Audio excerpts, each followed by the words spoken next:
Hi, I'm Sarah. And I'm Helen. And you're listening to the Squiggly Careers podcast. This episode is part of our Skills Sprint series. We've recorded 20 episodes, each less than 7 minutes long, that we hope are going to help you to build some career development momentum. In every episode, we talk about a squiggly skill, what it is and why it matters, share an idea for action each, and give you a go-to guru and a podcast episode so you can learn more. And we want you to turn your skills sprint into a learning streak. And so for everyone who completes a 20-day learning streak, we'll be offering you a free 5 skills to succeed in a Squiggly Career virtual workshop in September.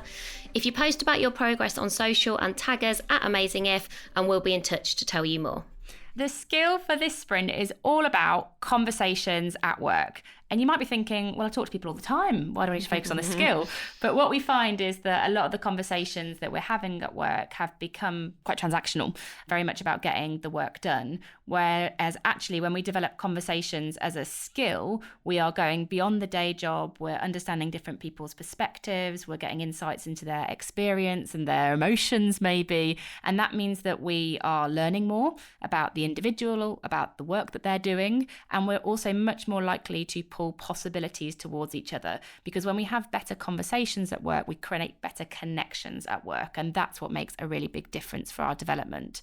And we definitely see that people's circles of conversations have got smaller as a result of the pandemic, and that sort of transactional element has definitely become more of an issue for people in the way that we're working now. So the more we can develop this skill, the more we can counteract that, and the more it supports our career development. So Sarah, from your perspective, do you think it's any different post-pandemic, the kind of the quality of the conversations you're having with people? I think I had to re-find a way of having conversations beyond the day job. I think my conversations got much more transactional as I started working more virtually.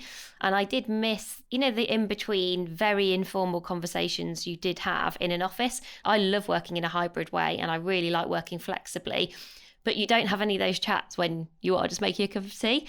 Also, I'm probably most comfortable and confident having career conversations or curious conversations one-to-one, in person, over a coffee. Like, that's sort of me when I feel very happy having those conversations. And I'd realised that actually with the way that I'm working now, that just feels less possible from a diary perspective, from like a scheduling and like fitting those in. But I've really challenged myself to now think, well, is that true? Yes, my days are busy, but actually, how do I carve out space to still be able to meet some people in a room with a coffee, but also being able to do that over a Zoom, and that still feeling okay. So the thing that I'm finding actually is working quite well for me is doing walk and talks. Did one last week. I was catching up with somebody much more informally, and I said to her, I might go and do a walk and talk if that's okay, so that she knew I'd be out walking. And I think it does change the dynamic of that conversation. And also it prompted her to say, I think I'll do the same. And so though we were in different locations and different actually time zones, it just meant that we could have more of that sort of meandering chat. Didn't feel like you're following an agenda or looking at notes the whole time. And so I think for me, I lost a lot of the quality of conversations, and I'm rediscovering it, but sort of challenging myself that it doesn't always have to be in person over a coffee and in that kind of one-to-one way. What about you?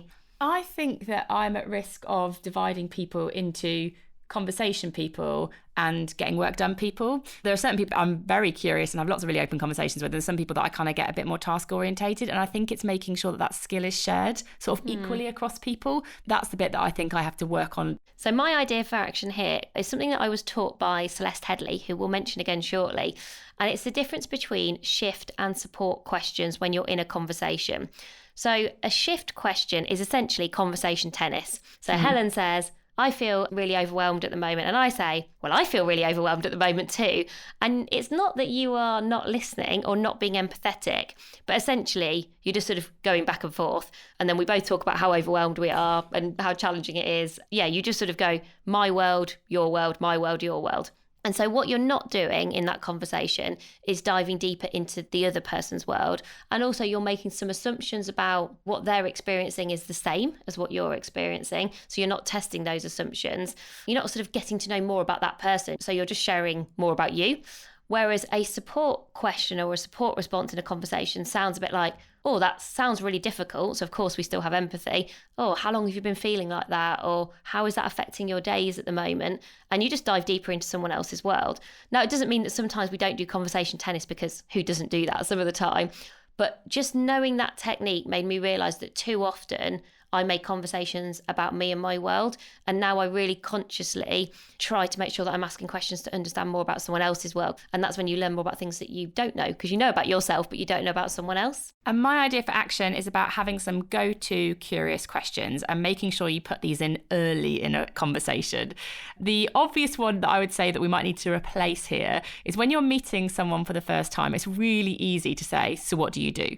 And that might come across as a curious conversation, but what it results often is in people leading with their job title. So you don't often get a very insightful answer. You just get, what job do you do? And if you can swap that to something else, so that could be, so tell me a bit more about you. And I did a post on this recently on LinkedIn, and loads of people shared their ideas about alternative questions that we can ask people. So, oh, what's your story? Or even, how are you today? Anything but what do you do?